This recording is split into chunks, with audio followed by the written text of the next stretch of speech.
Senator Lindsey Graham is no more. At 71, he passed away in Washington after a brief sudden illness. That's what the official statement says.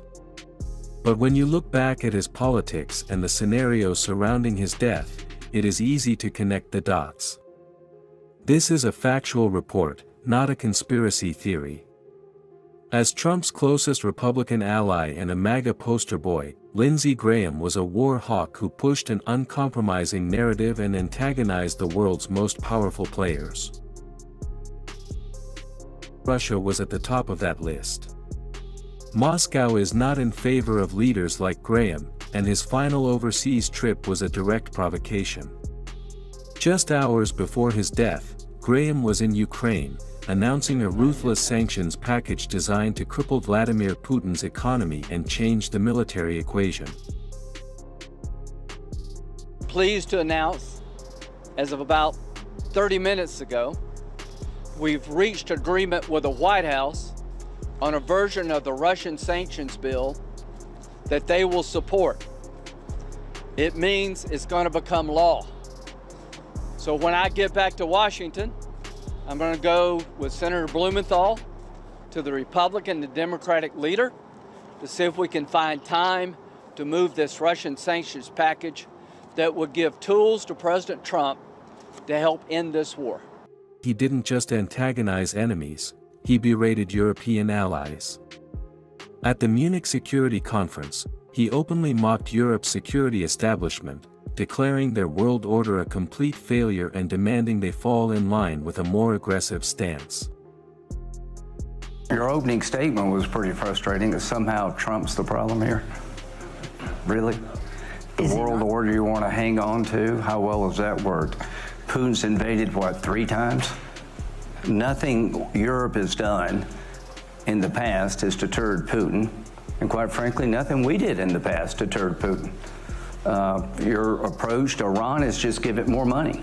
So I'm glad that world order is fading, because it's a complete failure. Then there is China. Graham was fiercely anti-China and actively tried to squeeze Beijing.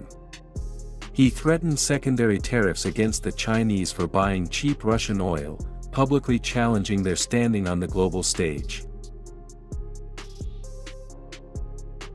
I want to pass our bill, and I want to give President the tools to go to these major countries and say, you're propping up a killing machine. You want to have a normal relationship with the United States? Act normal. It's not normal for a country to take the worst people on the planet and buy their oil cheap and think they're good global citizens. Venezuela, Iran, and now Russia. China's their biggest purchaser. So I'd like to have a better relationship with China. Well, if you don't change your behavior, you're going to run into a real pushback in America. But perhaps his most dangerous adversary was Iran.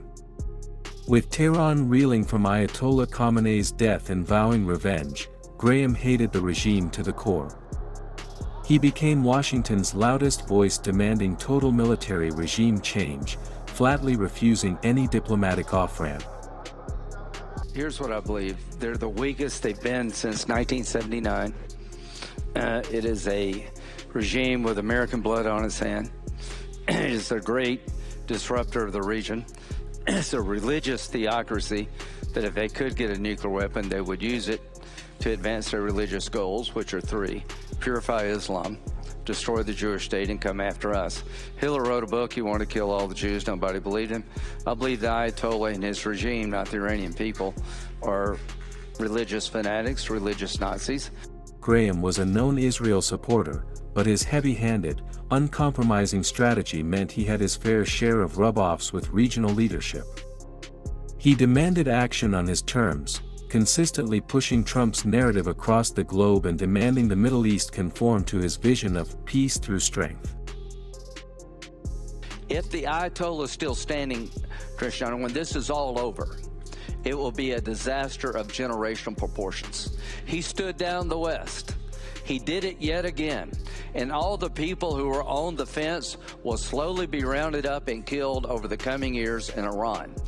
Hezbollah, Hamas, and the Houthis will get stronger, not weaker. The Arabs will continue to go back to their corner. I'm going to Israel, the UAE, and Saudi Arabia next week. Here's the message. If we can get it through diplomacy, fine, but we've had it with this regime. Think big. The people are the difference. This brings us to the bigger picture. Israel is currently navigating a highly volatile multi-front conflict and needs a major provocation to draw the U.S. military fully back into the war. The sudden, unexplained death of America's top anti-Iran hawk provides exactly that massive geopolitical shockwave. He antagonized Iran, he challenged Russia in Kiev, he squeezed China, he berated European allies, and his death might inadvertently give Israel the U.S. military backing it seeks. Lindsey Graham actively courted the hatred of the world's most dangerous players. His death is officially marked as a sudden illness, but a man with this many enemies leaves behind a lot of questions.